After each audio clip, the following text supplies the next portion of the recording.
자, 그럼 이 세션은 How to overcome the difficult situation in chip PCI 세션인데요. 먼저 첫 번째 연자 소개시켜드리겠습니다. 아산병원 이성한 선생님이 How to treat CTO with unclear digital flow에 대해서 강의해 주시겠습니다. 네, 부탁드립니다.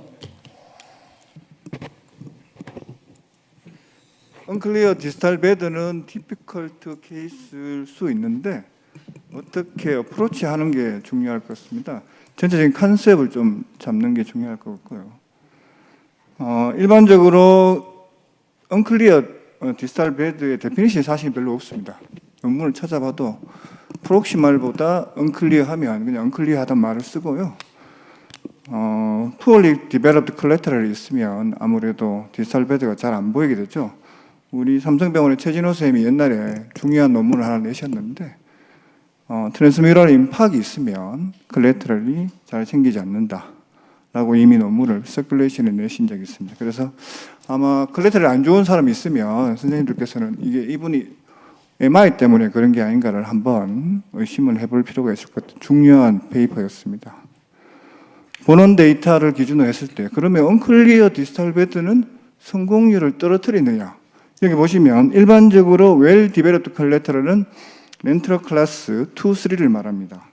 그래서 원제로는 poorly developed collateral이라는 말을 쓰는데 보시면 한 20% 정도 양쪽 인스턴스를 가지는 걸 보아서 왜냐하면 레트로그레이드 어프로치가 가능하기 때문에 성공률에는 큰 차이는 없는 걸로 되어 있습니다.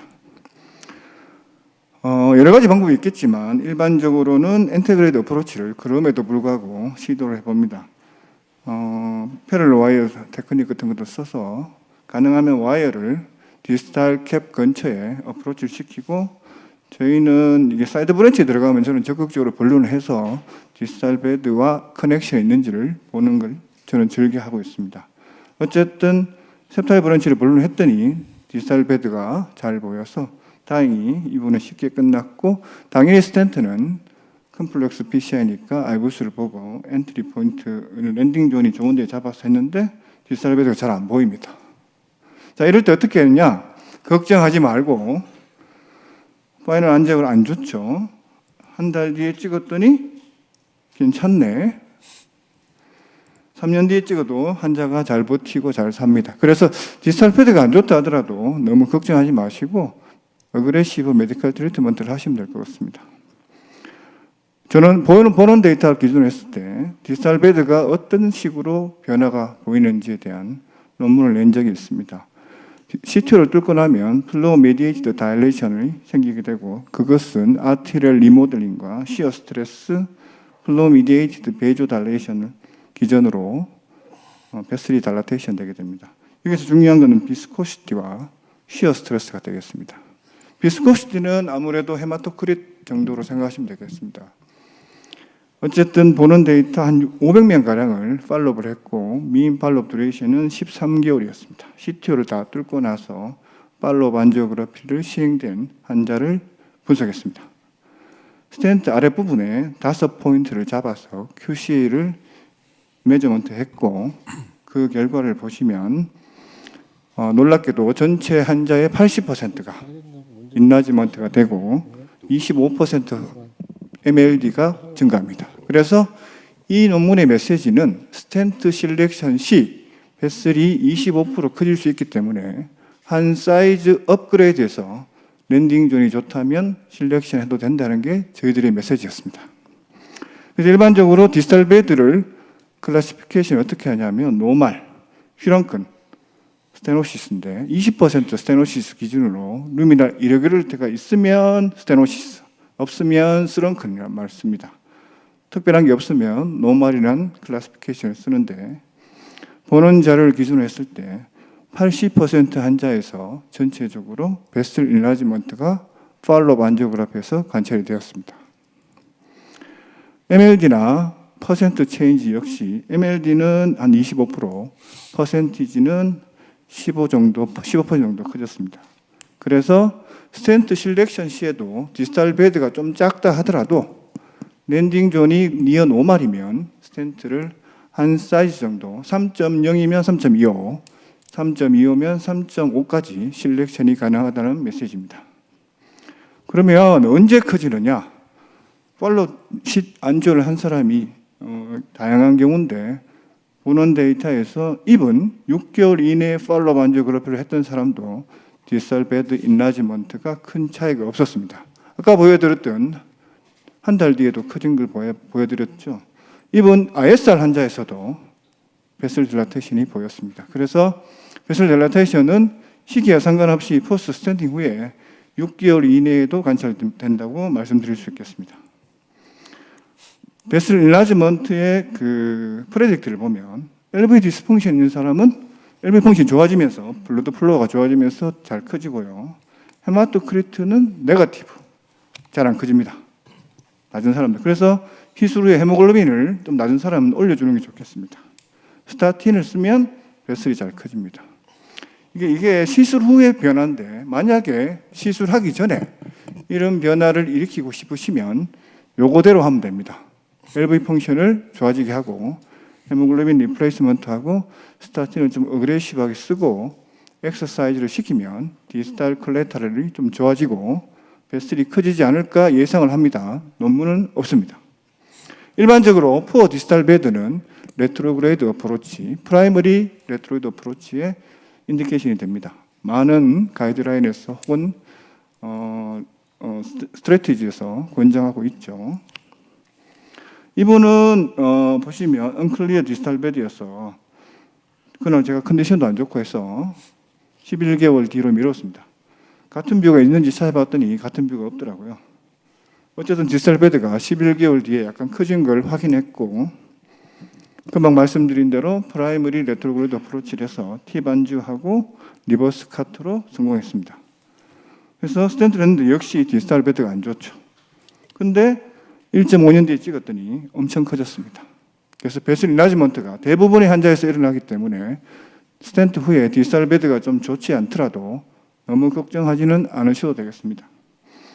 그러면 제가 태어나서 첫 번째로 챗GPT와 면담을 했는데 푸어 디스탈 베드의 데피니션이 어떻게 되어 있냐면 준비가 안 되네, 뚫렸을 때 피를 받을 준비가 안 되네를 푸어 디스탈 베드라고 디파인 되어 있더라고요.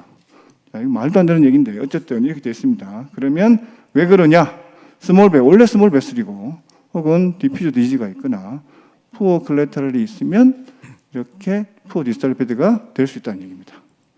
뭐가 문제냐? 테크니컬리 챌린징하다. 뒤가 잘 안 보이니까 와이어나 스텐트 임플란테이션 시 어려움이 있겠죠. 프로시저 할 때 컴플리케이션 혹은 리스테노시스, 스텐트롬보시스가 잘 생길 수 있고 하고 나서도 플로우가 안 좋기 때문에 아마 이스케미아가 여전히 있고 마이크로 데미지가 여전히 있을 수 있다고 얘기하고 있습니다. 페이션트 실렉션 할 때도 역시 푸어 디스탈 베드 환자에서는 퀄리티가 중요하기 때문에 고려사항에 넣어야 된다고 말씀드렸는데 아까 말씀드린 대로 석세스 페일리어 레이트에는 큰 영향이 없는 걸로 아마 테크닉이 좋아져서 그런 걸로 생각됩니다. 그리고 레트로드 어프로치를 먼저 고려할 수 있겠고 하고 나서도 인텐시브 모니터링과 팔로우업이 필요하다고 생각합니다. 아까 얘기했듯이 어그레시브 스타틴 세라피를 하는 것이 좋을 걸로 생각됩니다. 보시면 세 번째 케이스고 베이스라인 안지오그래피에서 잘 안 보이는데 프라이머리 레트로 첫 번째 septal로 했고 여기서 잘 안 뚫려서 제가 뒤로 한 번 더 넣어서 두 번째 했고 이분은 디스탈 베드가 아이브상에서 잘 안 좋았습니다. 그래서 일단 DCB로 마무리하고 1년 뒤에 찍었더니 디스탈 플로우는 좋아졌죠. 이분 디스탈이 있는데도 불구하고 디스탈 베드가 좋아졌습니다. 일단 플로우가 해결이 되면 디스탈 플로우가 해결되면 베슬 인라지먼트를 기대할 수 있겠습니다. 그래서 리피트 DCB를 하고 이분은 이렇게 디스탈 베드를 얻었습니다. 그래서 무조건 처음부터 스텐트를 하는 게 아니고 인베스트먼트 프로시저도 고려할 수 있겠습니다. 그래서 케이스 서머리를 하면 디스탈 베드에서 아이부스로 스탠딩하고 팔로우 반지를 하면 대개 플로우가 80% 환자에서 좋아지는데 두 번째 케이스는 시술이 디스탈 베드가 너무 안 좋아서 디퍼했고 그러고 나서 11개월 뒤에 스텐트 팔로우 반지에서 플로우가 호전된 걸 보여드렸습니다. 세 번째 케이스는 디스탈 랜딩 존이 안 좋아서 DCB로 마무리했고 팔로우 안지오그래피에서 디스탈 베드가 커진 상태에서 리스테노시스가 있었기 때문에 리피트 DCB로 마무리했습니다.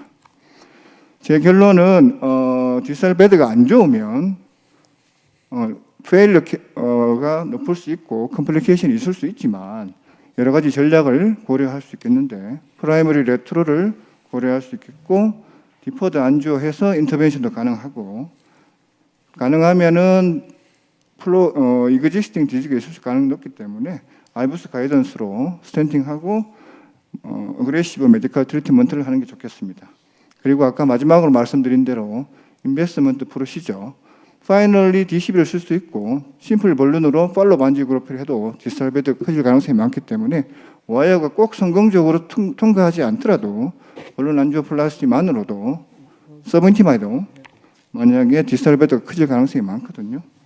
그래서 디스탈 베드 인라지먼트가 80% 환자에서 기대할 수 있고 MLD가 25%나 커지기 때문에 디스탈 베드가 안 좋다 하더라도 너무 걱정은 안 하셔도 되겠다는 게 제 결론입니다. 네, 좋은 강의 감사드립니다. 네, 이상한 교수가 뭐 병원에 일이 있어서 좀 먼저 빨리 가야 된다 해서 이상한 교수만 먼저 디스커션 하도록 하겠습니다. 네, 패널 선생님들 뭐 질문 있으시면 해주십시오. 혹시 푸어 디스탈 베드가 이제 회복이 되는 프리딕티브 밸류 중에 제 생각 혹시 그런 마이오카디얼 바이어빌리티는 관련이 없나요? 만약 데드 마이오카디우면 사실 좀 회복이 안 될 거라 생각이 좀 맞습니다. 드는 경우가 있는데. 근데 그런 데이터를 찾아봤는데 지금까지 나온 데이터에서는 되게 프레딕터로 잡혀 있는 거는 오히려 작으면 작을수록 더 커진다. 그리고 제가 말씀드린 프레딕터 몇 개 잡혀 있는데 바이어빌리티에 연관된 논문은 없었어요. 그래서 그것도 하나 앞으로 좋은 주제가 될 거라 생각됩니다. 그 니트로그레이드 플로우가 굉장히 자꾸 잘 안 보일 때는 이 스텐을 못 넣을 정도로 뭐 2.50이나 1.5밖에 안 된 경우 뭐 어떤 때는 이렇게 디퍼를 하고 어떤 때는 뭐 커질 것 같으니까 지금 해도 되는지 뭐 안돼 그런 기준이 있으신데 일반적으로 이제 RCA는 리모델링 인덱스가 낮기 때문에 되게 같은 사이즈면 LAD나 서크는 테이퍼 되잖아요. 그리고 랜딩 존 누가 보더라도 이거 사이즈 디스크레pancy 크고 랜딩 존이 플락이 없다. 그러면 스텐트를 고려할 수 있고요. 디퓨즈 플락이 알부상에서 디퓨즈 플락이 있고 그러면 저는 DCB나 심플 볼륨만으로 일단 디퍼를 하고 입은 재발하더라도 디스탈 베드가 커지니까요. 그때 인라지먼트 있을 때 스탠팅 스트래티지를 고려해도 되지 않을까 싶습니다. 그 언급하셨던 업사이즈 스탠팅에 관련된 부분을 80% 인라지먼트가 있다고 전체 환자의 80%. 그렇죠. 대부분이니까 이제 네네. 그렇게 얘기할 수도 있는데 이제 거꾸로 20% 정도 인라지가 안 되는 환자에 대한 어떤 프레딕터는 혹시 분석해 보신 적이 있으세요? 그러니까 어떤 환자가 인라지먼트가 안 되던가요? 아까 커지는 거 그 반대로 생각하시면 될 것 같은데 제가 커지는 환자는 LV 디스펑션 낮고 로우 헤마토크리트 그리고 스타틴 사라피 쓴 사람은 커지거든요. 안 커지는 사람은 반대로 생각해 본 적은 없는데 제가 내년에 그 20% 환자가 업사이즈에 조심해야 되는 거잖아요. 그렇죠. 그러니까 그런데 이제 랜딩 존이 괜찮으면 제 생각에는 랜딩 존이 괜찮으면 저희가 보통 CTO 할 때 2.5를 넣잖아요. 뒤에 대부분 2.5를 넣거든요. 아무리 커도 용감하게 3.0 못 넣어요. 저는 이 데이터 만들고 나서 그 다음부터는 좀 스탠트를 크게 하는 편이거든요. 그러니까 랜딩 존이 아주 클린하다. 그리고 스페즘이 의심된다. 그러면 사이즈 디스플레이스가 좀 있어도 48mm 3.0, 2.5를 안 넣고 3.0을 약간 한 2.75까지 하고 위에는 3.0을 맞추고 이런 식으로 저는 주로 하는데 선생님마다 스트레치는 다르겠지만 되게 디스탈 베드 스탠트 할 때 디스탈 베드 사이즈를 맞추고 위를 업사이징 하잖아요. 저는 그래도 원래 사이즈 스탠트를 더 선호하기 때문에 셀렉션 할 때 저는 한 사이즈 더 랜딩 존만 괜찮다면 한번 고려해 보시는 게 찢어지는 않는 한도 내에서 해보시는 게 좋지 않을까 싶습니다. 왜냐하면 스몰 다이메터가 히트와 리스테노시스 프레딕티브 잡혀 있거든요. 교수님 좀 더 프랙티스에 가까운 걸 좀 질문드리려고 하는데요. 제가 경험이 없어서 그러는데 이렇게 디지털 패드가 안 좋으신 분들 교수님 이제 항응고제나 항혈소판제 선택을 어떻게 하시는지랑 그리고 이제 팔로업 CAG를 주로 어떤 텀을 두고 하시는지에 대해서 좀 여쭤보고 싶습니다. 네, 팔로업 CAG는 이제 그 보는 논문을 쓴 거 보면 컴플렉스 PCI에서 팔로업 CAG나 팔로업 테스트조차도 큰 의미가 없다고 낸 적이 있지만 저는 그래도 컴플렉스한 경우에는 팔로우 반지를 고려를 합니다. 그래서 스텐트는 대개 저희는 1년 정도의 팔로우 반지를 하고요. 클리니컬 인디케이션이 없으면 대개 1년 정도의 팔로우를 하고 엔티플레이트리트는 루틴 프랙티스. 그러니까 스텐트 옵티미제이션만 잘 되면 설사 디스탈 플로우가 좀 안 좋아도 스텐트 스로보시스는 별로 없고 C2가 좋은 점이 뭐냐면 클레터럴이 있기 때문에 이번 스텐트 스로보시스 생겨도 사일런트 스텐트 스로보시스 생겨요. 그래서 너무 걱정은 안 하셔도 될 것 같고 스텐트 옵티미제이션에만 더 포커싱 하시면 큰 문제는 없을 걸로 생각됩니다. 네. 그 언클리어 디지털 프로면 대부분 CTO 시술을 포기하는 경우가 많은데 언클리어 하다는 건 콜레스테롤도 거의 없다는 얘기잖아요. 네네네네. 그래서 그런 경우에 뭐 안티로이드밖에 할 방법이 없는데. 네네. 근데 이제 이상한 교수는 뭐 포기하는 기준이 있어요? septal 커넥션이 좀 그래도 조금이라도 있으면 가능하면 이게 콜레스테롤도 스페즘이 오거든요. 시술 도중에도 스페즘이 오거든요. 그래서 베이스라인 안지오를 잘 찍고 만약에 혹시라도 시술 도중에 디스탈 플로우 나빠지는 경우 있잖아요. 그런 경우에도 스페즘을 한번 의심해야 되고 베이스라인 안지오상에서 커넥션이 있으면 적극적으로 마이크로 카테터 넣고 샷을 하면 하이드로스태틱 프레셔가 올라가면서 디스탈 패드가 좀 커지는 경우가 있습니다. 그래서 너무 안 보인다 해서 실망하지 마시고 포기할 필요도 없고 바이빌리티만 있다면 저는 적극적으로 추천합니다. 그렇죠. 네, 알겠습니다. 뭐 추가 질문 없나요? 그럼 빨리 가세요. 수고했습니다. 네. 그 다음 주제는 그 My Tips and Tricks in Treating Extremely Difficult Case in Wiring. 그 부천 세종병원 박강호 선생님 부탁드리겠습니다. 네, 소개 말씀 감사드립니다. 실은 제가 다뤄도 되는 주제인지 모르겠습니다. 제가 뭐 얼마나 팁과 트릭이 있을 만큼 경험이 많은 사람도 아니고 어쨌거나 최근에 뭐 겪었던 많은 케이스들 중에 좀 흥미가 있을 만한 케이스들 위주로 좀 정리를 해봤습니다. 예전에 축구를 참 좋아했습니다. 지금은 이 세 사람이 다 뿔뿔이 흩어져 있지만 신기에 있었던 축구 선수들이죠. 메시, 호날두, 네이마르 이 세 사람이 이렇게 같은 리그에서 뛸 때가 있었는데 오늘 제 지금 발표를 준비하면서 느낌이 아니 이 대가들을 앞두고 내가 이 사람들 앞에서 축구하는 꼴이 아닌가라는 생각이 들어서 참 발표 준비하면서 힘들었습니다. 어찌됐거나 우리가 하는 PCI는 결국에는 와이어가 통과돼야 이제 시술을 할 수 있는 치료를 할 수 있는 이제 그런 분야이기 때문에 결국에 와이어링은 우리가 치료하는 환자를 치료하는 데 있어서 굉장히 중요한 가장 필수의 시술 항목이 되겠습니다. 뭐 여러분들 각각 다 개인별로 마음속에 와이어의 초이스에 어떤 기준이 있으실 텐데 당연히 팁로드, 코팅의 유무, 코어의 강도나 뭐 모양, 그다음에 코일이 감겨 있는지 이런 거에 있어서 각각의 좋아하는 필과 펑션을 고려해서 와이어를 선택하실 거라고 생각을 하고 특히나 이렇게 와이어링이 어려운 환자분들에 있어서는 이런 와이어의 특성을 잘 알아두시는 게 굉장히 좋을 것 같습니다.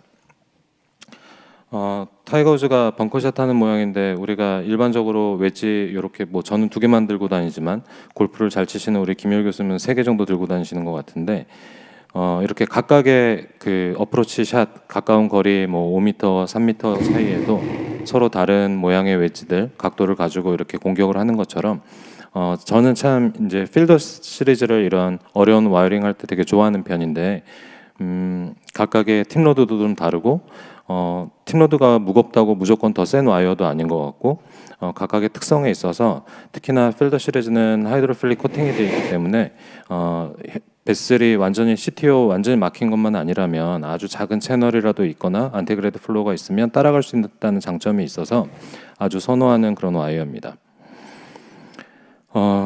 어제 이제 슬라이드를 만들려고 당직을 쓰면서 슬라이드를 만들려고 준비하고 있었는데 어제 전원 온 환자입니다. 어제 저녁에 이제 전원이 왔고 52세 남자분이시고 언스테빌 피처였고 이젝션이 45%, 과거력으로는 뭐 DM이 한 3개월 전에 진단받고 조절을 하고 계셨던 분이었습니다.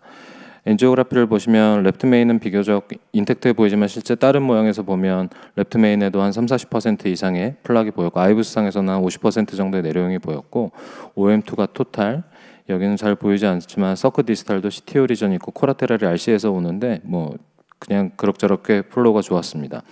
LAD가 굉장히 좋아 보이지가 않고 LAD를 잘 보시면 프록시멀 투 미드 LAD에 굉장히 타이트한 스테노시스가 있고 굉장히 어글리한 쉐입의 플락들이 보이고 다이고널 브랜치 좀 멈춰보겠습니다.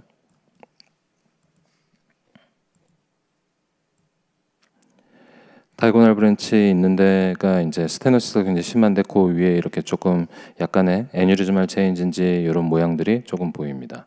그래서 테리토리가 굉장히 적지 않은 다이고널이고 밑에 쓸만한 다이고널이 보이지 않기 때문에 다이고널 브랜치라도 날릴 수가 없는 환자라고 생각이 들었고 슬라이드 준비하기 시간이 빠듯해서 굉장히 이제 조급한 마음으로 했습니다. LAD는 워커스 와이어로 시온블루 와이어를 썼고 다이고널은 처음에 필더 XTR을 준비해서 썼는데 아까 보였던 그렇게 동그랗게 좀 다일레이션 되어 있는 부분에서 잘 와이어가 넘어가지 않지만 그래도 열심히 플로우를 찾아서 너무 센 힘으로 밀지 않다 보면 와이어 세컨 커브를 줬었고 이렇게 다이고널 통해서 잘 지나갑니다. 환자는 레프트 메인 투 LAD에 아이브스 가이디드로 DS를 이제 2개를 넣었고 다이고널은 리와이어링에서 포발을 하고 DCB를 발라줬고 OM도 다이섹션이 살짝 왔지만 DCB를 바르고 끝냈던 케이스입니다. 이분은 두 번째 케이스고 68세 남성분이시고 하펠리어와 엔지나 심텀을 주소로 해서 오셨고 예전에 모더레이트 MS로 PMV를 한번 시행받았던 분입니다. 실은 PMV 하고도 별로 그렇게 크게 환자 심텀이 좋아지지가 않아서 수술을 해야 되나 보다라고 해서 이제 프리오피 엔지오를 찍게 됐고 프리오피 엔지오에서 예상치 않았던 LAD와 다이고널의 바이퍼케이션 굉장히 심한 협착이 관찰됩니다. 에레오 크라니얼뷰에서 보시면 굉장히 다이고널 직상 하방에 90% 이상의 심한 협착, 그다음에 직각으로 떨어진 다이고널 브랜치고 이분도 마찬가지로 다이고널 베설 사이즈가 의미 있게 크고 굉장히 넓은 테리토리를 살고 있는 분이라서 서전은 아직은 MS로 수술하기는 조금 그렇다. 그래서 PCR하고 하펠리어 매니지먼트를 그러니까 메디케이션을 하면서 조금 경과를 봤으면 좋겠다라는 의견을 주셨고 PCR을 결정을 했습니다. 마찬가지로 처음에 이니셜의 와이어링은 요 타겟을 잘 잡지 못하고 여기로 들어가기가 좀 힘들었는데 세컨 커브 필드 XTR로 세컨 커버를 주고 나서 너무 와이어를 힘으로 밀지 않는 폴스프라하게 밀지 않는 범위 내에서 밀다 보면 이렇게 잘 플로우를 따라서 들어가는 것을 볼 수 있습니다. 그래서 프록시멀 투 미드 LAD에는 DS를 했고 그 다음에 다이고널에는 DCB로 나중에 파이널 키싱 발론까지 해서 좋은 결과를 얻고 물론 환자는 얼마 있다가 MVR 수술을 받긴 했지만 나름 이때는 엔지나 심텀을 충분히 개선시켜 드렸던 환자입니다. 82세 여성분이시고 스테이블 엔지나 피처로 오셨고 타병원에서 이제 에코를 봤더니 시비어 AR이 보여서 수술을 의뢰받았던 분인데 환자의 프레일리티가 굉장히 심하고 AR 관련된 하트페일리어 증상은 없었기 때문에 AR 관련해서는 아직 메디컬 매니지먼트를 한 번도 받아본 적이 없어서 메디케이션을 하면서 코로너리를 확인해 보자라고 했습니다.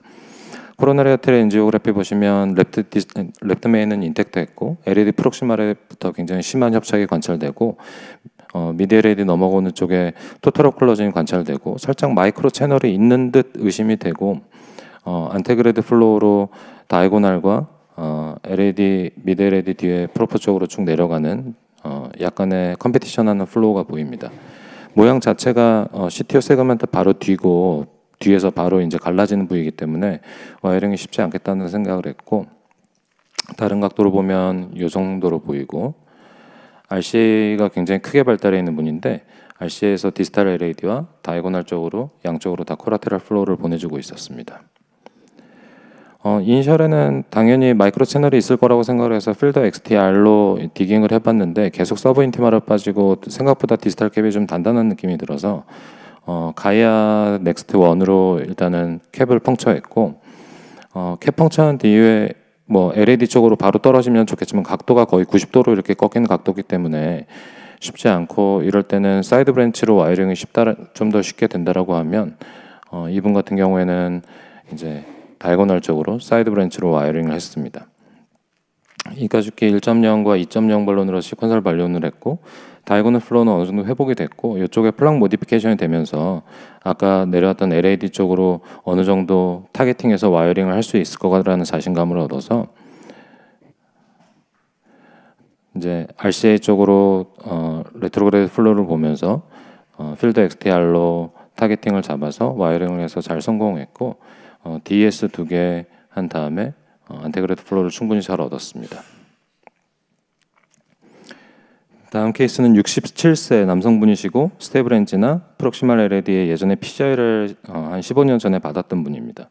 메디케이션을 중간중간에 잘 하지 않으셨고 잘 컴플라이언스가 좀 떨어졌던 시절이 많았던 분이고 LAD에 15년 된 스텐트는 뭐 ISR이 한 50% 정도 가까이 와 있는 부분들이 있었고 스텐 디스탈 다이고널 바이퍼케이션에 굉장히 심한 협착이 같이 관찰이 됐습니다. 메인 타겟은 아마 여기가 될 거라고 생각을 했고 환자는 처음에 뭐 워커스 와이어를 놓고 XTR로 여기를 잘 이렇게 타겟팅 해보려고 그랬는데 생각보다는 잘 다이고널 쪽으로 와이어링이 되지 않아서 여기 있는 심한 플락을 이제 좀 벌룬으로 플락 모디피케이션을 해주면 좀 하기 좋지 않을까라고 생각을 하고 2.5 세미 컴플라이언트 발론으로 발론을 했고 그 다음에 봤더니 플로우가 떨어지면서 환자가 굉장히 심한 체스트 페인을 호소해서 이제 마음이 급해졌습니다. 이럴 때는 저 같은 경우는 그냥 도구를 하나 쓰는데요.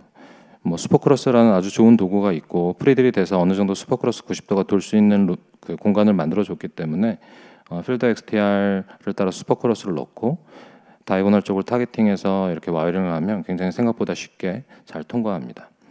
환자는 생각보다 이쪽 프리들이 잘 되지 않아서 투스텐 테크닉으로 미니 크러쉬를 통해서 좋은 플로우를 얻었고 잘 지내고 계십니다. 62세 남성분이고 언스테이블 엔지나 환자였고 레프트 메인도 그렇게 아주 건강해 보이지는 않았고 그다음에 서커 프록시말에 심한 병변이 있고 디스탈 서커에도 꽤 의미 있는 병변이 있어 보이고 LAD 다이고널 바이패케이션은 굉장히 심한 협착이 관찰됩니다. 여기서는 뭐 다이고널 와이어 한데 그렇게 어려 보이지 않았을 것 같지만 다른 각도를 보면 역시나 심한 협착 이후에 직하방에 굉장히 90도 이상의 디그리를 보이면서 오스에 심한 협착이 보이는 다이고널이 관찰되고 LAD 플로우가 일부가 좀 떨어져 있는 그런 양상입니다.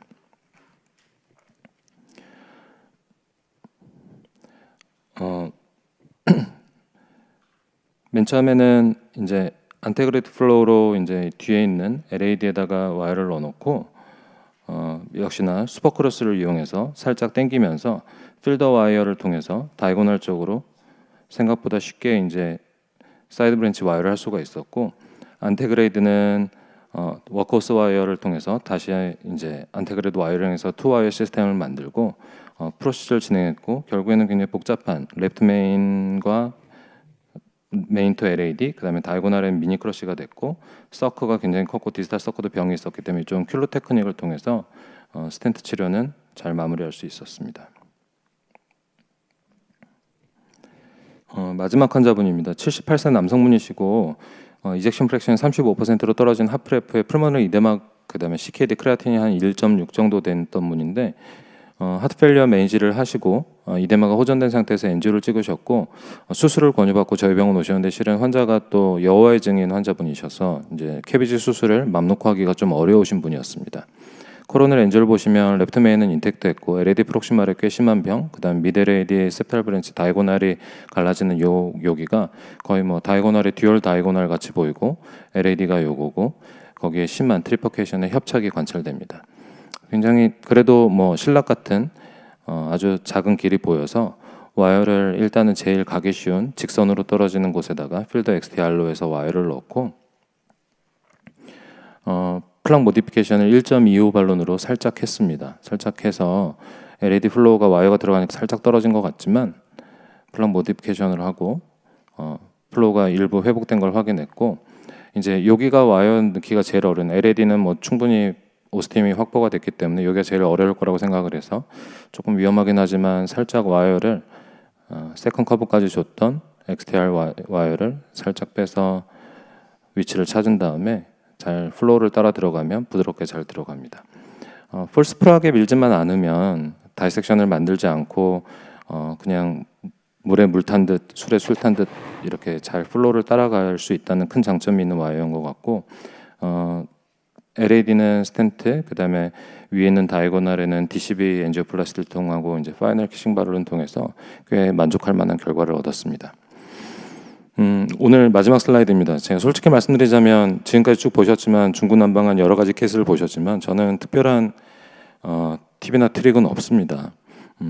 결국에는 이제 각 리전에 대한 평가와 칼슘이 얼마나 많은지 각도가 어떤지 그런 캐릭터스를 열심히 찾아보고 거기에 따라서 와이어 셀렉션과 쉐이핑을 하는 게 가장 중요한 것 같고 플랑 모디피케이션이 뭐 힘든 사이드 브랜치 와이어에 도움이 될 때도 있지만 가끔씩은 디제스터로 불러오는 경우도 있어서 각별히 조심하시고 백업할 수 있는 도구나 다음 플랜들을 잘 생각을 하고 해야 될 것 같습니다. 슈퍼크로스나 또는 듀얼루멘 카테터 같은 경우는 이런 여러 가지 복잡한 프로시저를 좀 더 쉽게 만들어줄 수 있는 도구인 것 같습니다. 네, 이상으로 강의를 마치겠습니다. 네. 좋은 강의 감사드립니다. 뭐 하루가 안 된 따끈따끈한 좋은 캐스 보여주셔서 감사드리고 보니까 뭐 메시라든지 호나우드 멋진 드리블하고 타이거 우즈의 엑셀런트한 그런 어프로치 못지않은 화려한 와이언 태클링을 보여주셔서 감사드리고요. 다음 케이스는 마이 케이스 오브 캐비지 PCI 네이티브 그래프트에서 서울성모병원 황병현 교수님께서 강의했겠습니다. 황병현 교수님 부탁드리겠습니다.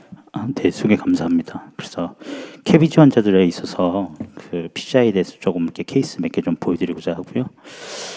그래서 캐비지 환자에서 PCI를 하려면 이게 일단 바이패스 그래프트를 갖다 인게이지를 해야 되고 찍어봐야 되고 바이패스 그래프트를 치료해야 되는 경우들이 있게 됩니다.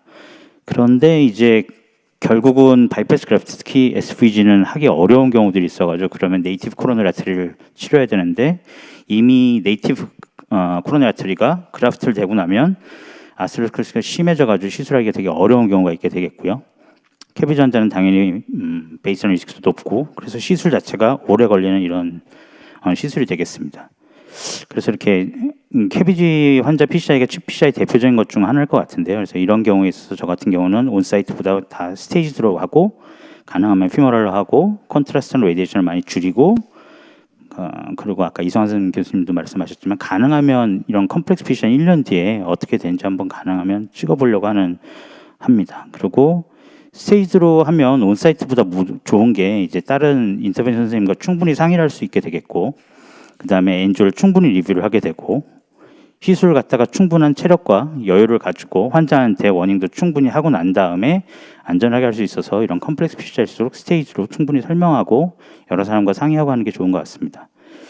그리고 이제 저 같은 경우는 컴플렉스, 캐비지 환자 이런 건 피모랄을 먼저 좋아하는데요. 레디엘이랑 스너프박스로 많이들 하고 하시는데 사실은 이런 경우 PCI 할 때 샥이 올 수도 있고 하이퍼텐션 오면 여러 가지 이제 다른 베인이나 어프로치가 필요할 수 있기 때문에 에크모를 넣거나 뭐 템포럴을 넣을 수 있고 그래서 가능하면 피모랄이 좋은 것 같고요. 예전에 비해서 저희가 뭐 테바 에바도 많이 하고 타비도 많이 하고 에크모도 많이 넣다 보니까 피모랄 뭐 7프렌치 8프렌치 막는 거에 대해서 예전에 비해서 조금 더 안전하고 그 디바이스를 많이 줘가지고 그런 것 같습니다. 그렇고 이제 결국은 이런 컴플렉스 PCI 하려면 그런 가이딩 카트 백업이 너무 중요한데 이 백업이 라디알 6프렌치, 7프렌치에서 잘 안 되는 경우들이 상대적으로 있어서 피모랄을 좀 좋아하는 편이고요.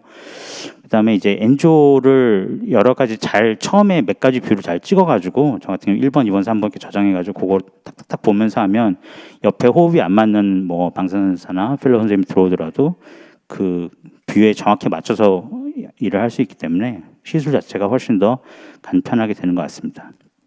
캐비지 환자에서 이제 엔자이나는 프라이어 캐비지 환자 17.5%. 그래서 시간이 지날수록 SVG나 아테리를 뚫어야 되는 경우들이 더 많을 것 같고요. 그래서 이 엔자이나 캐비지 이후의 엔자이나는 네이티브 디지즈가 진행되거나 아니면 바이패스 그래프트 페일러가 있을 수 있습니다. 이 그림 자체가 가장 정리가 잘 된 것 같은데요. 그래서 베인 그래프트면 가능하면 시술할 때 엠볼릭 프로텍션 디바이스를 넣고 DS나 BMS나 별 차이 나지 않는 데도 있고 여기를 이렇게 스텐트를 넣었으면 가능하면 플롱드 답트를 쓰고 그러나 가능하면 베인보다는 네이티브 S를 뚫는 게 더 중요하다라고 얘기를 하고 있습니다. 리마 같은 경우는 이제 이 아터리가 토처스한 거기 때문에 이제 슈도 리전이 생길 수 있어가지고 뒤에 레트로 보여드릴 때 그런 걸 좀 주의를 해야 되고 그래서 디스트 아나스모스는 포바를 하는 것을 고려를 한다. 뭐 이렇게 이 그림 자체가 되게 정리가 잘 된 것 같고요. 그러면 베인 그래프트는 언제 하느냐? 그래서 리드 캐비지의 캔디데이트가 된다. 그러면 이제 리드 캐비지를 고려해 보는 거고 그렇지 않다면 SVG 리전이 컴플렉스하지 않다면 거기를 PCI 하는데 그렇지 않다라면 결국은 네이티브 리전 PCI를 하는 게 거의 원칙이 되는 것 같습니다. 그래서 SVG 인터벤션 할 때는 프로텍션 디바이스나 1:1 사이즈 벌룬이나 스텐 자체를 갖다가 너무 크게 하지 않고, 그래서 흔히 이런 걸 한 번씩 겪어보셨을 것 같은데 SVG 페일러로 어큐트하게 오면 여기 벌룬하고 플로우 만들어 준 다음에 결국은 이제 네이티브 PCI를 뚫는, 이렇게 해서 스테이지 SVG 리바스큘레이션이 가능하면 현재의 이제 추세인 것 같고요. 이런 거 할 때는 이제 스파이더 FX처럼 엠블릭 프로텍션 디바이스를 갖다가 사용하는 것이 유용하겠습니다. 요거 말고 뭐 다른 디바이스도 있는데 저희 기관 같은 경우는 여기 있어가지고 저 같은 경우 요거만 사용을 해봤고요.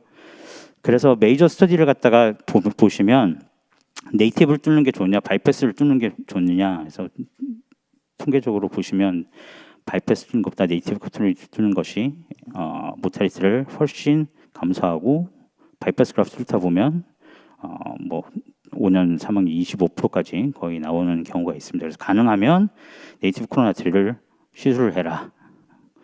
그리고 이제 여러 가지 이제 그래프들 다 있는데, 이제 저희가 여러 가지 이제 이런 가이딩 카테트가 있는데 이런 것들을 잘 사용해서 환자마다 다 다르기 때문에 이걸 잘 적용을 해가지고 인게이지를 잘 하는 게 중요하겠습니다. 케이스를 보여드리고자 하는데요. 그래서 리마 아나스토모스 사이트 PCI입니다. 11년 전에 캐비지 했고 뭐 12월 AS를 타비를 했었고요. 그래서 보시면 LAD 디퓨즈 롱 리전이고, 리마 보시면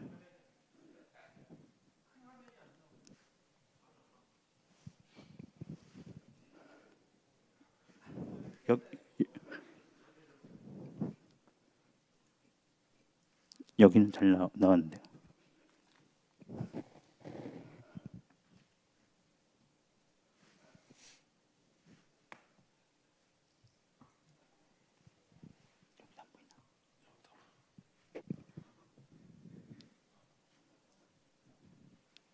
나오시나요? 네. 그래서 11년 전에 캐비지 받았던 환자분이고 LAD 디퓨즈 리전이 있고요. 그래서 리마에 보시면 아나스모사이트 뒤랑 그 부위에 병변이 있습니다. 그래서 리마 통해서 와이어링을 하고 벌룬을 하고 나서 플로우가 좋지는 않아서 포바를 원래는 권장을 하는데, 포바 대신에 이 환자 같은 경우는 스텐트를 리마 통해서 넣어서 이렇게 시술을 했고요. 하고 나서 파이널 보시면 플로우가 괜찮은 걸 알 수 있습니다. 아나스모사이스가 디스탈이기 때문에 이 앞에를 다 열어주는 게 쉽지 않고, 그러면 이렇게 해서 간단하게 아나스모사이트만 해결해주면 이런 되는 케이스가 있어서 1차적으로는 거기만 해결하는 것이 가장 가능하다면 좋겠다. 근데 10년 전에 캐비제트 환자분이시고 응급실로 오셨고, 보시면 LAD 오스부터 막혀 있습니다. RCA는 오히려 잘 유지가 돼가지고 SVG 쪽으로 거꾸로 플로우가 가고 있고요. 리마 자체는 혈관이 여러 개 나오면서 좀 복잡하게 돼 있는데 디스탈에 연결된 거 보면 디스탈 패드가 좋지는 않고요. 그래서 리마가 잘 안 되니까 일단 와이링을 해서 슈퍼크로스 와이링 해가지고 스테빌라이저를 시켜 놓으면 이제 다이가 잘 들어가고, 이렇게 마이크로 카테터 넣으면 그걸로 체크하면 다이도 적게 쓸 수 있어서 이렇게 슈퍼크로스를 써서 인게이지를 하면 좋은 것 같습니다. 그래서 뭐 가이아 세컨 서드로 프록시멀 CTO 캡을 뚫는데 잘 뚫리지 않아서 콘캐스 프로로 뚫고, 그래서 레트로그레이드로 리마를 체크를 하면 플로우 잘 오고, 그래서 툴로 들어간 다음에 와이링하고 벌룬하고 그러면 파이널은 이렇게 LAD가 잘 뚫린 것을 볼 수 있습니다. 그래서 뭐 플로우 잘 시술은 됐고요. 그 다음에 이제 73세 5년 캐비지 한지 5년 되신 분인데 마찬가지로 흉부외과에서 체스트 페인이 있다고 해가지고 오셨습니다. 그래서 바이디렉셔널 엔지오를 보시면 아주 숏 CTO인데요. 프록시마 LAD 거의 LAD 오스 부위에서 아주 숏 CTO입니다. 그래서 리마 플로우도 좀 느리고, 그래서 이 환자 같은 경우는 이 짧은 CTO 세그먼트를 뚫으면 도움이 되니까 뚫는데, 이제 안테그레이드로 와이어링 하는데 잘 안테그레이드 와이어가 서브인티마로 들어가서 잘 되지 않아서 결국은 리마 그래프트를 통해서 와이어링을 접근해가지고 오는데, 리마 그래프트를 통해서 마이크로 카테터 넣고 레트로그레이드 할 때는 헤모다이나믹하게 언스테빌리티가 있을 수 있어서 주의해서 하는 게 되게 중요할 것 같고요. 그래서 보시면 레트로로 와서 번론해서 리버스 카트해서 엑스널레이션해서 뭐 성공적으로 잘 시술을 했습니다. 그래서 보시면 이거 뭐 다 번론하고 스탠트하는 거고요. 그래서 파이널 보시면 이렇게 짧은 LED 숏 CTO를 갖다가 안티그레드 페일하면 리마까지 써가지고 안전하게 할 수 있다. 다만 충분한 주의를 하고 그다음에 BP 변화나 헤모다이내믹 언스테빌리티를 충분히 주의하고 나서 이렇게 시술하면 큰 문제 없이 할 수 있다. 그다음에 이제 마지막 케이스인데요. 캐비지 한지 5년 된 환자분인데 ER에 넌스테미로 오셨습니다. 그래서 리마를 보면 리마는 괜찮은 것 같고 사페네스트 OM 보시면 이것도 충분히 혈관이 뭐 괜찮아 보입니다. 인조가 잘 찍히진 않았는데요. 환자 같은 경우는 RCA는 원래 CTO였고 예전에 별 큰 변화가 없고 그래서 서크에 타이트한 스테노시스가 있어서 넌스테미가 여기가 컬프릿인가 보다. 그래서 이렇게 번론하고 그 다음에 스텐 넣고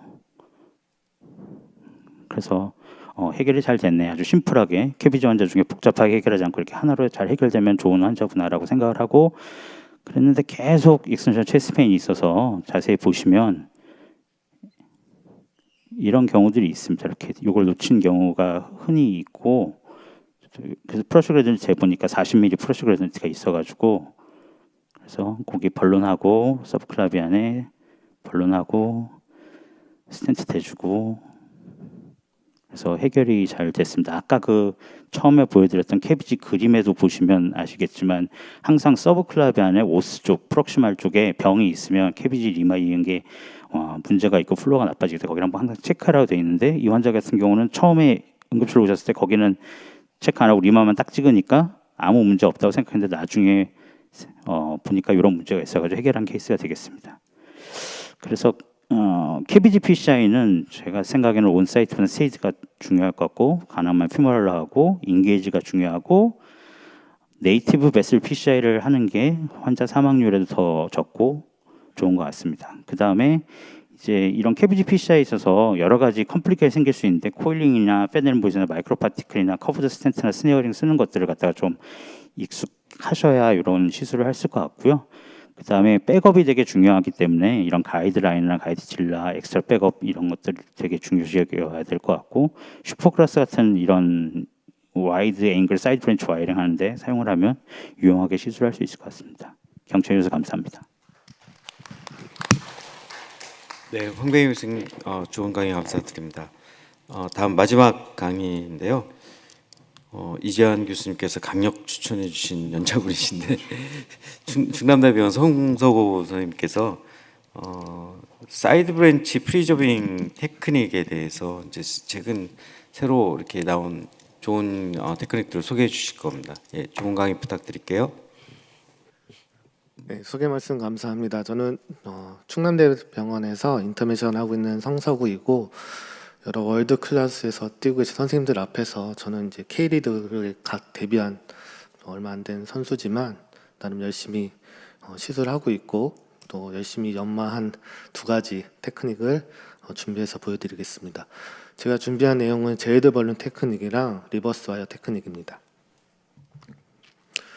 와이어 어세스 하는 데 있어서 사이드 브랜치는 중요한 브랜치입니다. 대부분은 그 와이어링이 잘 되긴 하지만 와이어링이 잘 안 되는 경우가 있고 그 앵글이 90도 이상인 경우나 그 오스티움의 그 플락이 있는 경우에는 와이어 진입이 잘 안 되는 경우가 있습니다. 이에 대안으로 앞에서 여러 케이스에서 보셨던 것처럼 더블 루벤 카테터라든지 슈퍼크로스 카테터를 사용할 수가 있지만 제이드 벌룬 테크닉이랑 리버스 와이어 테크닉을 쓰면 수월하게 어세스를 할 수가 있습니다. 먼저 제이드 벌룬 테크닉입니다. 제이드 벌룬 테크닉은 이전에는 이제 와이어를 프로텍션해서 제이드 와이어를 할 수는 있지만 이거에 대한 효과는 아직까지 불분명하고 또한 여러 선생님들이 경험해 보셨듯이 와이어 하나만 넣는다고 해서 그 사이드 브랜치가 오클루드 되고 이를 다시 개선하는 데 있어서 여러 힘든 점이 있었던 것을 다 경험을 하셨을 겁니다. 이에 대안으로 그 사이드 브랜치에 벌룬을 넣어놓은 상태에서 스텐트 인플레이션을 하고 이에 사이드 브랜치에 그 벌룬을 해서 하는 제이드 벌룬 테크닉이 2010년에 소개가 되었습니다. 그리고 보시면 그 메인 브랜치에 스텐트 하거나 살 때 사이드 브랜치에 제이드 벌룬을 넣어놓은 상태에서 스텐트 벌룬을 하고 이에 제이드 벌룬 하면은 이제 오스티움 오클루전을 막을 수 있다 하는 게 기본적인 개념이고요. 이제 많이 사용하시는 부분이 이제 모디파이드 프로비저널 제이드 벌룬 테크닉입니다.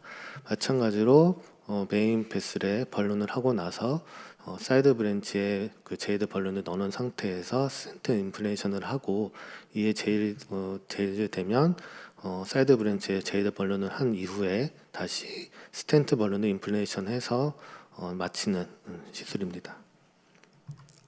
제가 했던 케이스를 보여드리겠습니다.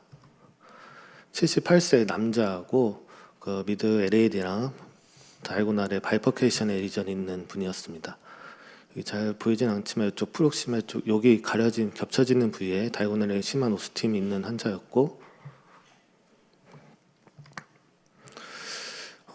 시술을 많이 해보시면은 이제 감으로 이게 제일 되겠다 안 되겠다가 오는데 보시면 이게 딱 제일 될 만한 브랜치로 보입니다.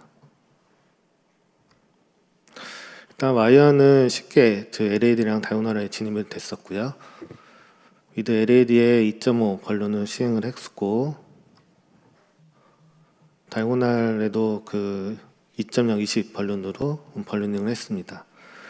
이후에 이 사이드 벌룬 한 것을 놔두고 그 다음에 스텐트를 임플란테이션 했고요. 3.5에 40mm로 길게 임플란테이션을 했습니다. 그 이후에 이제 제이드 벌룬을 해서 사이드 브랜치를 열어줬고요. 그 이후에 그 NC 벌룬으로 일단 사이드 브랜치 하기 전에 NC 벌룬을 체인지해서 넣는 상태였었고 제이드 벌룬 한 다음에 NC 벌룬으로 스텐트 프록시말 쪽에 그 디스토션을 막기 위해서 벌룬을 했습니다. 플로우가 잘 간 것을 확인했었고 다이고날 리와이어링을 한 이후에 이제 또 나중에 이제 포인트 중에 하나인데 그 메인 스텐트에는 벌룬을 항상 넣어놓은 상태여야 됩니다. 그 다음에 사이드 벌룬을 이제 리무브 하고요. 잘 이제 수월하게 빠졌습니다. 그다음에 다이고날에 리와이어링을 하고 키싱 벌룬을 하고 시술을 마쳤습니다. 파이널 엔지오 보면 시술이 잘 된 것을 확인할 수가 있었고요. 제이 벌룬 테크닉은 사이드 브랜치는 1.5 혹은 2.0 벌룬으로 하는 것이 좋습니다. 그 메인 스텐트 벌룬 할 때는 로우 투 노미널 프레셔로 하는 것이 좋고 만약에 사이드 브랜치 벌룬이 걸려가지고 안 빠지면은 당황하지 마시고 다시 리벌룬하고 다시 시도하면은 수월하게 빠집니다. 제가 제이드 벌룬 테크닉 하면서 가장 이제 신경 쓰고 이제 중요한 팁 중에 하나라고 생각이 되는데 항상 그 사이드 벌룬 할 때는 항상 그 메인 스텐트 안에 벌룬이 있어야지 됩니다. 왜 그러냐면은 사이드 벌룬 하고 나서 그 스텐트 다시 벌룬 넣게 되는 경우가 생겼을 때 앞에 이제 디스토션이 생기면은 벌룬이 안 들어가는 경우가 있고 이에 되면 이제 앞에 스텐트가 이제 찌그러지거나 그런 경우가 있어서 그렇고요. 그리고 사이드 벌룬 만약에 뺄 때도 마찬가지로 메인 스텐트 안에는 벌룬이 있어야 되고 이는 빼고 나서 오스 쪽에 이제 디스토션을 막기 위해 벌룬을 해야 되기 때문에 항상 사이드 벌룬 할 때는 메인 베슬 안에는 벌룬이 항상 대기해야 되겠다 하는 게 포인트입니다. 리버스 와이어 테크닉입니다. 리버스 와이어 테크닉은 2008년에 이제 처음 보여졌고요. 시술하는 거는 더블루멘 카테터로 한 3cm 정도 되게 이제 역으로 거꾸로 이제 쉐입을 준 다음에 병변을 지나서 넣은 다음에 이제 당기면서 하면 와이어가 들어갑니다.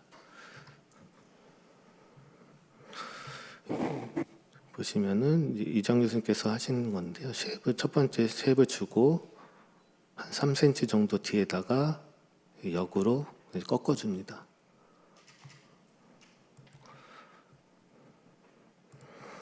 그리고 중요한 게 이제 쉐입을 이제 샤프트 쉐입보다는 라운드 쉐입이 들어가는데 수월하기 때문에 라운드 쉐입으로 주고요. 이렇게 한 상태에서 넣으면 됩니다. 쉐입을 라운드랑 샤프트로 줄 수가 있는데 꺾는 것을 이제 세게 주면은 병변 진입한 데는 수월하게 들어갈 수가 있지만 이제 빼면서 이제 사이드 브랜치 넣는 과정에서는 힘이 약하기 때문에 웬만하면은 라운드 쉐입으로 주는 것이 좋겠습니다. 케이스를 보시겠습니다. 딱 보시면은 미드 즉 LAD랑 다이고날에 이제 스테노시스가 있고 앵글이 심한 케이스입니다. 제가 이제 갓 시술을 막 이제 재밌게 하기 시작할 때 이제 이거 보고 너무 흥분돼 가지고 리버스를 이제 해봐야 되겠다 해서 했는데 이제 잘 들어갔는데 그거는 저장을 못했습니다. 그래서 병변이 봐도 쉽게 들어가는 병변이어서 이제 신나게 이제 하고 나서 발론하고 나서 스텐트 임플란테이션을 했고요. 그다음에 보면 이제 리와이어링을 해야 되는데 이제 리와이어링을 하는 게 이제 잘 안 됐습니다. 이제 당연하게 이제 앵글이 컸기 때문에 잘 안 됐던 거였는데 또 와이어가 일단 빠지고 여러 이제 혹시나 이제 벌룬하면 또 펴지면서 잘 들어가질까 하는 생각들을 이제 하는데 저 역시 이제 그런 생각으로 했었는데 이제 플로어가 느려지면서 잘 안 됐습니다. 그래서 이제 다시 한번 이제 리버스 와이어 테크닉을 해서 이제 넣었고요. 이때는 이제 저장을 잘 해놔야 되겠다 해서 이제 했고 여기서 이제 제가 이제 돌이켜 보면 이 쉐입을 이제 샤프하게 줬던 게 조금 이제 진입하는데 어려움이 있지 않았을까 하는 생각이 드는 아쉬움이 있고요. 여기서 제이드 발론 테크닉을 했으면 리와이어링 하는 번거로움은 없었겠다 하는 이제 아쉬움이 남습니다. 이후에는 키싱 발론하고 시술은 잘 마쳤습니다. 두 번째 케이스입니다. 그 이전에 스텐트 했던 분이 ISR 병변으로 이제 오신 분이고요. 마찬가지로 리버스 와이어 테크닉 하기엔 좋은 병변입니다. 하지만 이 진입하는 과정에서 병변이 심해서 그 꺾는 이제 라운드 쉐입보다는 샤프트한 쉐입으로 이제 딜리버리가 됐었고, 하지만 그 와이어 진입하는 데는 큰 문제는 없었습니다. 마찬가지로 이렇게 해서 하면 되고요. 사이드 벌룬하고 메인 스텐트 벌룬하고 키싱 벌룬하고 DCB 맞추고서 시술을 잘 마친 케이스가 되겠습니다. 그 이후에 이제 스트림라인드 리버스 와이어 테크닉이 있는데요. 앞에서 여러 설명했듯이 그 쉐입을 주는 데 있어서 라운드 쉐입이 일단 진입하는 데는 수월하지만 진입하는 데 병변이 있으면 샤프트한 쉐입이 들어갈 수밖에 없고, 이는 그 사이드 브랜치 병변에 따라서 시술 진입하는 데 어려움이 생기기도 합니다. 또한 그 먼저 맨 베이스를 벌룬한 경우에는 다이섹션이 생기기도 하고 클럭이나 그 카네알 시프트가 생기면서 사이드 브랜치가 오클루전이 생기는 경우가 있어서 이 두 가지를 보완하면서 수월하게 리버스 와이어 테크닉을 할 수 있는 것이 스트림라인드 리버스 테크닉입니다. 기본 개념은 더블루밴 카테터를 병변 지나서까지 넣고 이 카테터 사이드 브랜치 그 구멍으로 이 이제 LAD라고 하면 세탈 쪽으로 와이어를 넣은 다음에 이 카테터랑 와이어를 같이 넣으면서 이제 쉐입이 들어가게 하는 방법입니다. 이렇게 해서 밀어 넣고 쉐입이 지어지면 카테터는 빼고 이후에는 일반적인 리버스 와이어 테크닉으로 하면은 진입이 됩니다. 이거 소개했던 영상인데 보시면 이 더블루멘 카테터로 세탈 쪽으로 넣은 다음에 이제 같이 진입을 밀어 넣으면서 이제 구부러게 되고, 이때는 이제 라운드 쉐입이 이제 지어지니까 훨씬 더 수월하게 진입을 할 수가 있습니다. 케이스 보시겠습니다. 그 미드 그 프록시마 LED 쪽으로 해서 병변이 있었고, 그 다이고날은 역시 그 리버스 와이어 테크닉 하면 잘 들어갈 만한 병변입니다. 하지만 이 앞에 타이트한 스테노시가 있어서 문제가 됐던 케이스고요.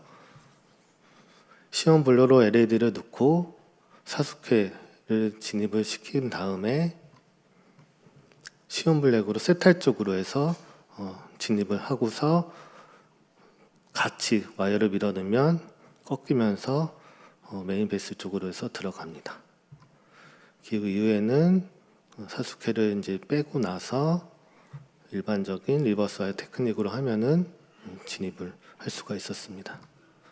그 이후에는 벌룬과 JW 테크닉을 해서 시술을 잘 마친 케이스가 되겠습니다.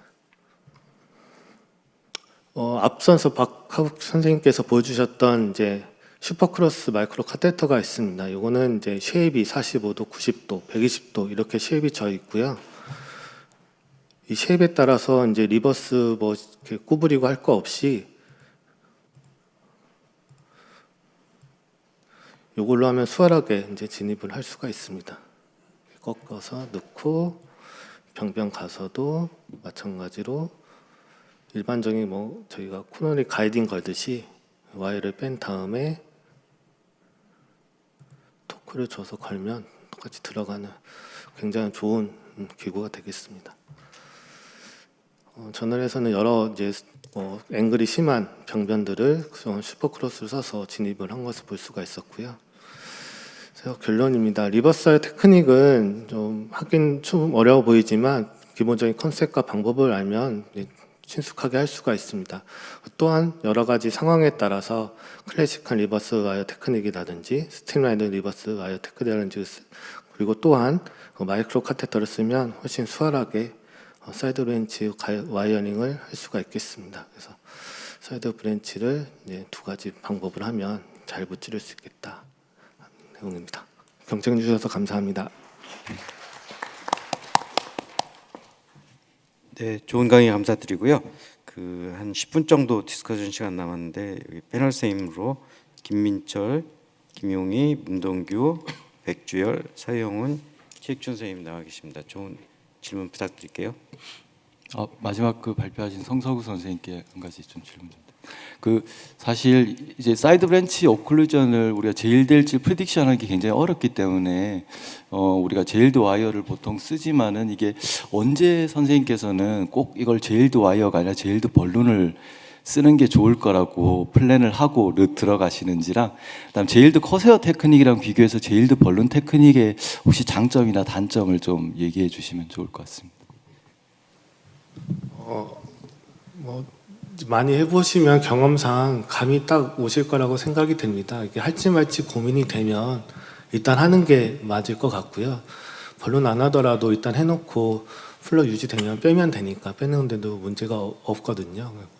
그리고 이제 카테터로 하는 거는 제가 아직 경험이 없는데 일단 지금은 제드 벌룬 테크닉이 너무 좋아서 지금 이제 막 사용하게 되는 상태라 그건 경험 많으신 선생님께서 코멘트 해주시면 감사하겠습니다. 이야기해도 되나요? 그냥 저는 청소부 선생님한테 한 가지 아까 제일드 벌룬 테크닉 언급하실 때 한 가지 좀 중요한 포인트를 언급 안 하신 것 같아서 아까 그림 보시면 사이드 벌룬이 항상 스탠드보다 위에 나와 있거든요. 그게 사실은 좀 중요한 포인트인데 왜냐면 KBC 우리 모임하게 되면 사이드 브랜치 프로텍션에서 굉장히 여러 가지 테크닉 이야기하는데 제가 옛날에 한번 준비해 본 적이 있어서 말씀을 드리는 건데 그 논문이나 그 교과서에 보게 되면 항상 사이드 브랜치는 만약에 제일드 벌룬 테크닉을 하시려고 하고 메인 브랜치는 스탠드를 넣어놓고 사이드 브랜치는 벌룬을 넣었을 때는 원칙적으로는 그 메인 브랜치에 있는 그 스탠트보다 더 위쪽에 사이드 브랜치 벌룬이 나오도록 해 주시는 게 원래는 원칙입니다. 왜냐하면 스탠트를 넣었을 때 스톡이 그 사이드 브랜치 스톡이 짧게 쓸 경우에 그 스탠트하고 반대쪽에 있는 월 사이에 짧은 벌룬이 스톡이 되면 못 뽑을 수 있는 상황이 발생하기 때문에 원래 원칙적으로는 항상 긴 벌룬을 써서 스탠보다 위쪽에 나오도록 한 다음에 메인 브랜치 이제 스탠트를 하시고 그렇게 하시는 게 원래 원칙이라고 되어 있기는 그림 보시면 그렇게 돼 있죠. 네, 그거는 저는 완전히 동의하지는 못하는데요. 원칙은 원칙이고 1.5mm 벌룬은 그냥 빠집니다. 그때 여기서 중요한 거는 스탠 벌룬을 하실 때 그렇게 좀 그리고 우리가 사이드 브랜치의 위치가 내가 스탠트를 길게 넣고 싶은데 프록시마를 더 길게 넣고 싶은데 사이드 브랜치 1.5 벌룬 보통 15mm 길어야 20mm 가잖아요. 그러면은 한 중간쯤에 놓으면 사실 스탠트가 10mm 정도밖에 안 되는데 프록시마를 넣어야 될 스탠 길이가 나는 20mm다. 그러면 절대로 뺄 수가 없죠. 그러면 이제 저는 그냥 합니다. 여기까지 했는데 한 번도 안 빠진 적이 없습니다. 1.5 벌룬 넣어놓고 스텐트를 너무 오버사이즈 안 하시면 됩니다. 오버사이즈 안 하고 한 뭐 노미널 프레셔나 그 이하 11기압이 넘으면 한 8기압 정도 피고 그 다음에 플로우를 확인하고 제일드 벌룬 핍니다. 그 다음에 스텐 벌룬을 내가 만약에 이 사람을 하이 프레셔로 NC를 하고 싶으면 NC를 바꿔서 하고 아니면 난 스텐 벌룬을 심플하게 끝내고 싶어 그러면 스텐 벌룬 그냥 가지고 하셔도 됩니다. 거기다 놔두고 스텐 벌룬 이제 제일드 벌룬 피고 이제 플로우가 얻어서 그럼 제일드 벌룬 빼시면 되는 거예요. 안 빠지면 좀 피면서 빠지면 되고 한 번도 안 빠진 적이 없기 때문에 사실은 그건 이론상이고 굳이 그렇게 하실 필요는 없을 것 같고 스텐 벌룬을 너무 하이 프레셔로 피지 않는다 그런 정도 지키시고 두 번째는 중요한 거는 이제 디스토전 되기 때문에 반드시 스텐트에 스텐 벌룬이든 NC 벌룬이든 반드시 있는 상태에서 제일드 벌룬 하셔야지 그냥 하시면 안 되고 또 하나는 이제 제일드 벌룬과 안에 NC 벌룬 두 가지고 키싱까지도 할 수 있습니다. 키싱까지 만약에 플로우가 마음에 안 들면 키싱하면 사실 스텐트는 디스토전 되지만 사이드 브랜치 어스티움은 열리는 거기 때문에 키싱하고 뺀 다음에 다시 NC 벌룬을 붙여주시면 되고 어떤 게 인디케이션이냐면 사이드 브랜치에다가 처음부터 이제 사이드 브랜치가 크고 크리티컬하면 투 스텐 테크닉 하면 되기 때문에 제일드 벌룬 테크닉 인디케이션이 안 됩니다. 사이드 브랜치에 스텐을 넣기에는 애매한 크지 않은 사이즈인데 죽으면 아쉬운 그런 그 사이드 브랜치. 그러니까 사이드 브랜치가 크지 않아서 투 스텐은 아닌데 스텐 크로스오버는 할 건데 아스티움에 병이 있어서 죽을 것 같다 그러면 그냥 무조건 제일드 벌룬 테크닉을 하는 게 훨씬 더 마음이 편하실 겁니다. 와이어를 해놓고서 오클루전 된 다음에 리와이어링 하는 건 정말 어렵습니다. 근데 제일드 벌룬 하게 되면 리와이어링 안 하고 그냥 왔다리 갔다리 하다가 끝내면 키싱 안 하고 그냥 끝내는 경우가 대부분이고 선생님께서 나중에 키싱하고 싶으면 다 한 다음에 다시 리와이어링해서 키싱할 수 있기 때문에 그런 식의 케이스가 아마 하게 되고 하다 보면 자꾸 하게 되는 게 제일드 벌룬 테크닉인 것 같습니다.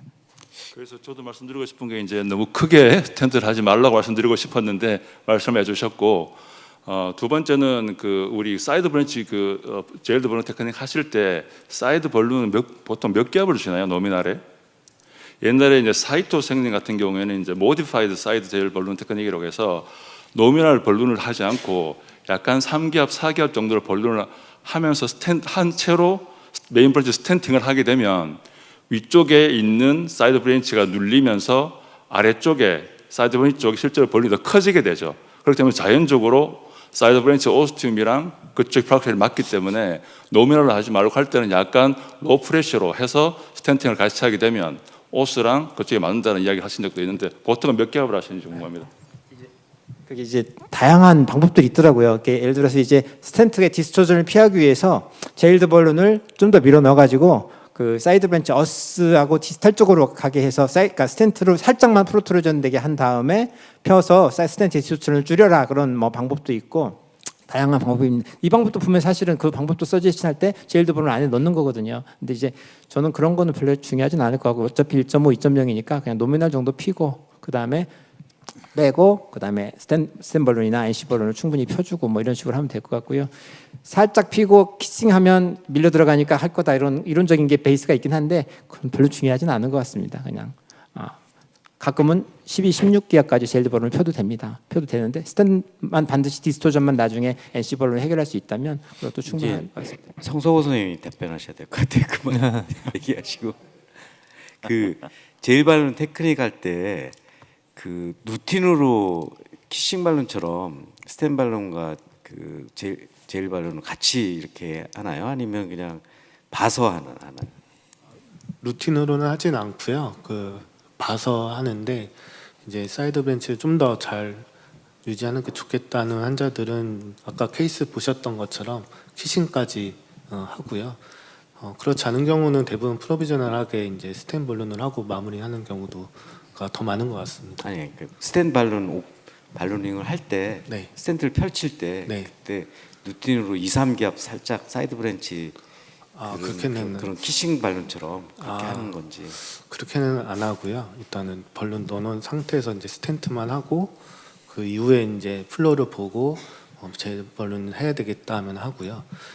앞에서 이장 교수님 말씀해 주신 것처럼 방법은 되게 케이스마다 다양하게 있는 것 같습니다. 이제 뭐 시술하시는 분에 맞게 뭐 나는 먼저 키싱 벌룬을 하는 것이 좋겠다 하면은 해도 될 것 같고요. 근데 그렇게 하면은 이게 발룬이 사이드 벤치에 들어가 있는데 네네. 들어가 있으면 플로우가 조금 애매하잖아요. 그래서 네. 발룬 빼버리면은 싹 제일 돼버리면 다시 발룬 넣기 어렵고 그러니까 아예 처음부터 루틴으로 살짝 키싱처럼 살짝 하는 게 낫잖아요. 그러니까 발룬을 어떻게 생각하세요? 그러니까 발룬을 넣는 상태에서 인플레이션을 안 하고 나중에 스탠을 디플로이 한 다음에 사이드 브랜치의 플로우가 그게 나쁘지 않다면, 그러니까 플로우에 손상이 없다면 굳이 발룬을 할 필요는 없죠. 그 발룬의 프로파일만큼 사이드 브랜치를 어느 정도 키핑을 해주기 때문에 이제 그런 상태에서 만약에 플로우가 떨어진다면 거기서 발룬을 가져도 있지 않을까 이런 생각이 좀 드는데. 혹시나 몰라서 넣어놓는 거고 플로우가 괜찮으면 그냥 이제 빼도 되는데 이제 이게 사용을 안 한 거니까 그거에 대한 이제 문제는 있을 수는 있을 거는 같은데 일단은 제이드 벌룬 해서 무조건 그거를 벌룬해야 된다 그거는 아닌 것 같습니다. 선생님 저도 질문이요. 그 플로우 벌룬 젤드 해놓고 블레이션 안 했는데 플로우 괜찮은 것 같아서 딱 뺐는데 카리나 시프트 되면서 막히신 적 있으시죠? 아직까지는 제가 몇 케이스 안 돼서 없었습니다. 저도 궁금한데 그 나중에 리와이어링을 안 하신다는 말씀이신 거죠? 리와이어링을 키싱 할 때는 합니다. 그 키싱을 그러니까 다시 리와이어링을 하고 파이나 키싱을 할지 말지를 어떻게 결정하시는 건지라 이게 그 제일드 발룬을 한번 하면은 메인 스탠트가 약간 디스토션이 되면서 다시 리와이어링 하기가 오히려 좀 더 어려워질 것 같다는 좀 생각이 드는데요. 그래도 안 하고 하는 것보다는 수월하게 되는 것 같고 일단 이제